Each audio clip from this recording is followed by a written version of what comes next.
बिराले कुरा उठे है क्या हो?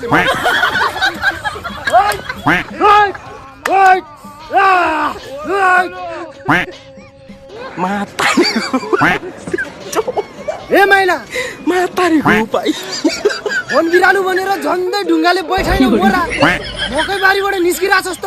त्यही त नि काइला छेरपट्टिला हात नि म पनि जोत्नै भनेर यही बाटो जाँदै थियो पेट कटक्क काटिहाल्यो घर जाम भने बाटोमै चुइला जस्तो लाग्यो मकै घरी काइता बनाइदिएर रहेछ हग्नलाई त्यही भएर मकै बारीमा दन्काइदिरहेको थियो ढुङ्गा त ऊ यहीँबाट गएको धन्नै मारेनस् नि मोरा।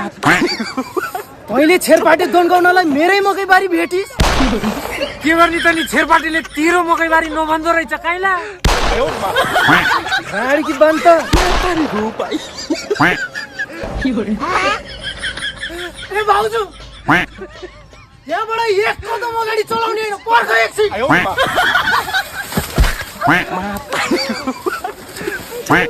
ठुक्क तिमीहरू दुईजनाको चर्ती कला त मैले थाहा पाइहालेँ ए भाउजू तिमीलाई त म पछि हेर्छु ए जाठा बच्चैदेखि सँगै खेल्दै हुर्केको आफ्नै साथीको बुढीसँग यस्तो घिनौना हरकत गर्न तँलाई अलिकति पनि लाज लागेन?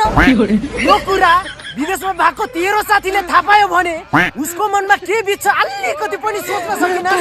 तेरो यो घिनौना हरकत मेरो दाइले थाहा पाउने हुँदैन है माइला।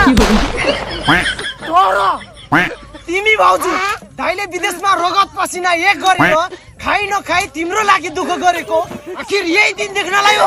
तिम्रो यो कालो कर्तुत सारा गाउँलेलाई भेला गरेर आज पर्दाफास गरेरै छाड्छु भाउजू। एकैला हामी यो दुई बीचको कुरा अरू कसैले चुक्क थाहा पाउनु भएन बरु म तालाई अझै पैसा थपिदिन्छु ला। मेरै दाइले विदेशमा दुःख गरेर कमाएर पठाएको पैसा धुतेर त्यही पैसाले मेरो इमानदारी त किन्न नखोज जाठा।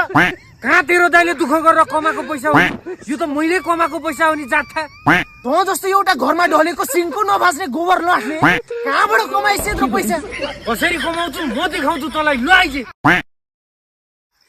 ल हेर कसरी कमाएको रहेछु मैले तेरो दाइको पैसा धुतेको रहेछु त मैले होइन रहेछ माइला तैँले कमाएको रहेछ। तर यो मेरो परिवार र दाइको इज्जतको सवालको कुरा छ। मेरो इमानदारी त पैसामा बिकेर मेरो मुख त्यतिकै बन्द कदापि हुने छैन माइला। तेरो मुख बन्द गर्नलाई के गर्नु पर्यो काइला मैले म जे गर्न पनि तयार छु ल भन्।